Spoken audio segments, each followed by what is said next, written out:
What it do? It's your boy Illuminated D, and you know what I'm saying? We back with another one. The first thing I want to do is thank you to everybody who's liked and commented. And to all the subscribers, Pops and I want to let you know how much we really appreciate you. For you to come and spend your time with us and to consume the content. We want to thank you and bless.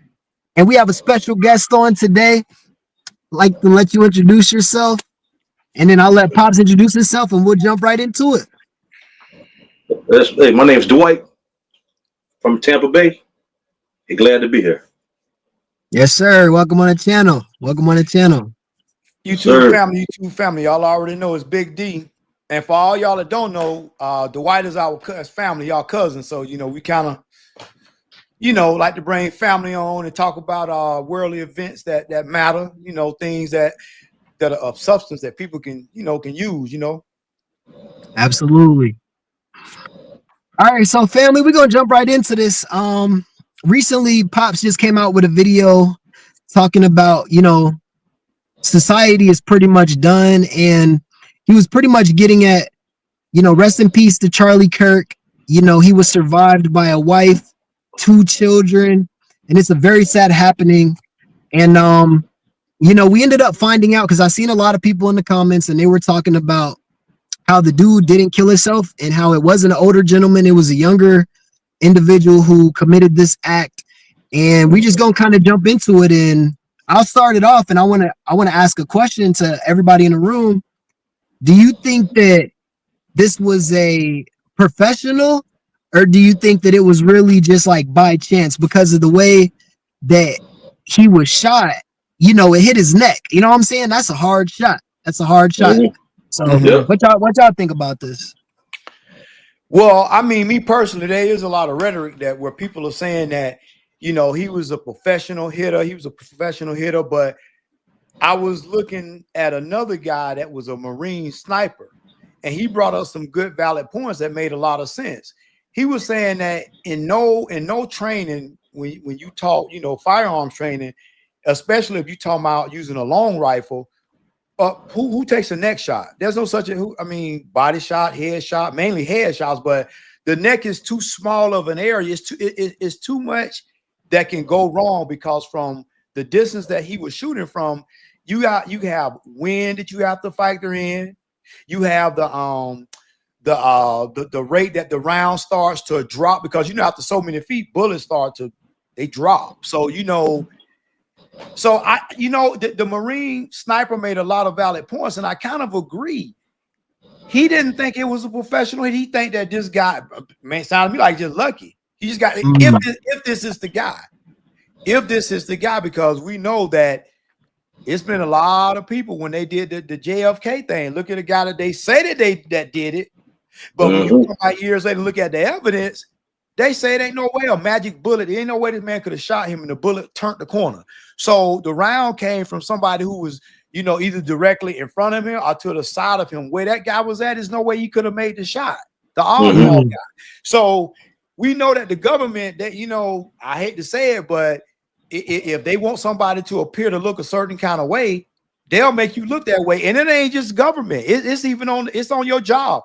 If you go to work and they deem you as a problem, it don't take. Listen, people can do all kind of write you up. They can do a paper trail just to get you out. So that's essentially what they could do in this situation. Make it look like it was him when it really wasn't. And another thing that the guy that he pointed out, most snipers, they're trained. What you never do, you never leave your weapon behind for the enemy to find.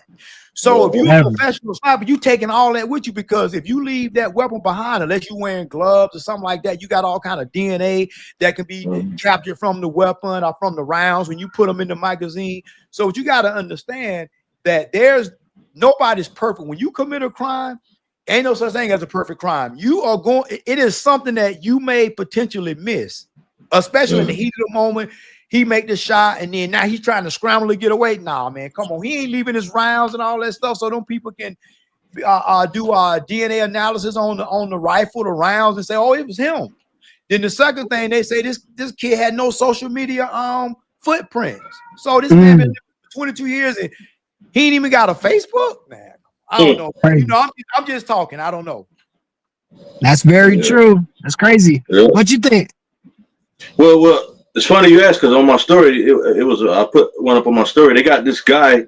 He's like narrating the scenery, and he's saying this is a suspicious guy standing next to him because they showed the whole shooting. They didn't cut down. Now he had a white shirt on. You could see the blood coming all down there, and it was a guy standing next to him had a device, and he moved differently from everybody in the area. So that's what brought his attention. And they said something suspicious about it, but there's a device right next to where Kirk was, and when he got shot, it seemed like he had something to do with it. So they're still doing some investigation on it. But yeah, it's like your dad says, it's kind of they got to still, do some investigation, inquiring about it because it's a lot of unknowns that ain't making up no sense. Yeah. Plus, another thing in the video that they were saying that if you notice, like that guy that Dwight talking about, but there's another guy that might be the same guy. He back there doing like all different like hand. Why is this guy like doing hand signals behind? Right. What is that about? They usually have interpreters sometimes. They have like sign language. No. He was doing stuff like that, like stuff. No, he was. Oh, damn. It was. If you go back and look at the video, it's strange. If you look at it's not sign language what he's doing. And another thing what you got to remember with real snipers, they always have a spotter. They always have somebody. You know that. Y'all know that. They have a spotter because the sniper can't account for all of that. All his focus is breathing and slow trigger squeeze. The spotter is the one that makes sure you got a clear shot, a clear line of sight. So who's to say that the buddy in the back doing them hands signals wasn't the spotter? Who's to say? Remember that movie, The Gemini Man? Remember Gemini Man? He had that guy way off of that train. Yep. But this guy they got here, he got a device up on his arm like this, and the guy y'all talking about is interpreting behind him. But this guy got a device like he had something to do with the damn actual attack. So it's crazy, man. But I'm looking at it right now. But it's crazy that there's some suspicious stuff going on with that. That's crazy. That's crazy.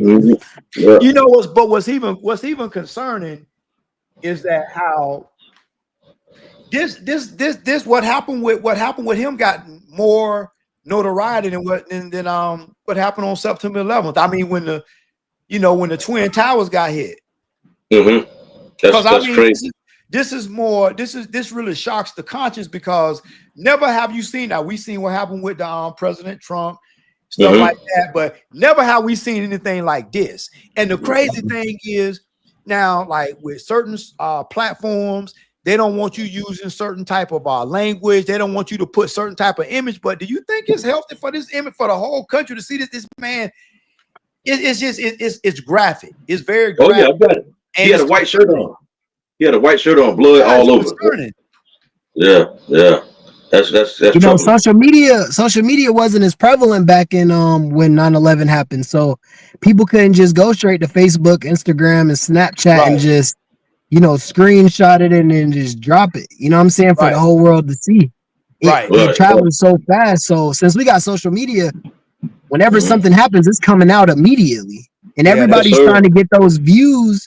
They're trying to get that shock factor so they can get paid. So that's true. That's true. That's what it's all about, getting paid. I'm gonna be honest with you. That's what it's really all about. It ain't all about showing this horrific event, how this man got gunned. It's all about the clicks and views. And what's even more concerning is the fact of how people are crashing out saying, "Oh, good riddance. He's a racist. He did." Bro, I'm gonna tell you, when people start telling somebody they hope he burn in hell, man, that's pretty sad that we as human beings are talking about a man who lost his life. Now, I don't know if the man was a racist, but I never used him. I never heard him call nobody out their name. So I can't really, until just cause somebody have a different opinion, that's not enough to say they're racist. It's just not. They might not, they opinions might not align with yours, but it's just not enough to say, oh, he's a racist. Why? Because he believed that people shouldn't depend on handouts like government assistance, that people should try to go to work and have their own, because that's why we're bankrupt now, because of everybody feeding off the system. Everybody feeding off the system. Yep. It's bad, man. It's bad. It's terrible. Like you call it, Sodom and Gomorrah on steroids, D. No. Sodom and Gomorrah on steroids. It's bad. It's getting bad. Steroids. Yeah. It's troubling. It's problematic, and that's why, like you say, we got to keep our head on the swivel. You know what I'm saying? That's what it is. Keep your head on the swivel and stay out the way. You got to just stay out the way. Well, Yeah. family, that was one topic that we wanted to talk to you all about. So I'm gonna probably cut that one there, and then I'm gonna probably just let that resonate with you all. You all can comment, you all can like, share, and subscribe to it, and y'all tell us what you think with this whole circumstance with Charlie Kirk. Rest in peace. You know what I'm saying? Our condolences go with his family and his 2 children. And just prayfully everything gets solved with quickly, readily, and we get answers soon so that they can finally put it to rest.